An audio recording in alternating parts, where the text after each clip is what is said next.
આવતીકાલથી પવિત્ર શ્રાવણ માસનો શુભારંભ થવા જઈ રહ્યો છે, ત્યારે સતત 14મા વર્ષે સોમનાથ મહાદેવના સાનિધ્યે શ્રાવણ પૂર્વે અમદાવાદના બાપા સીતારામ સેવા ટ્રસ્ટના 360 જેટલા સ્વયંસેવકો દ્વારા તીર્થને સ્વચ્છ કરીને શ્રમ સેવા કરવામાં આવી હતી. દર વર્ષે આ સેવા મંડળના સ્વયંસેવકો સ્વખર્ચે સફાઈના સાધનો, રસોઈનો સામાન વગેરે લઈને સોમનાથ પહોંચે છે.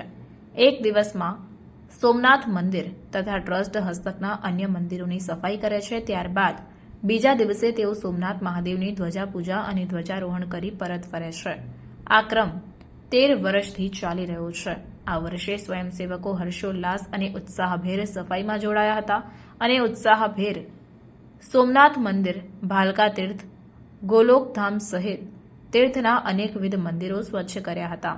360 જેટલા સ્વયંસેવકો દ્વારા સોમનાથ મંદિર, અહલ્યાબાઈ મંદિર, ગોલોકધામ, ભાલકા તીર્થ, શ્રીરામ મંદિર, ત્રિવેણી સંગમ, વિઠ્ઠલેશ્વર મંદિર, પ્રાચી, શશિભૂષણ મહાદેવ ભીડિયા ખાતે પોતાનું શ્રમદાન કરી સ્વચ્છતા કરવામાં આવી હતી, જેમાં સોમનાથ ટ્રસ્ટના સફાઈ કર્મીઓ પણ જોડાયા હતા.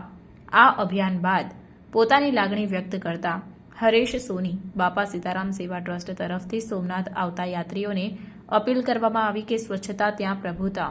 યાત્રીઓ આ તીર્થધામમાં આવે ત્યારે સ્વચ્છતાના આગ્રહી બને અને તીર્થધામમાં કચરો જ્યાં ત્યાં નહીં પણ કચરાપેટીમાં નાખે, જેથી સ્વચ્છતા બની રહે. સ્વચ્છતા ત્યાં પવિત્રતા હોય છે, જેમના સમન્વયથી રચાતા આધ્યાત્મિક વાતાવરણની અનુભૂતિ અન્ય યાત્રીઓ પણ કરી શકે તેવી લાગણી વ્યક્ત કરી હતી.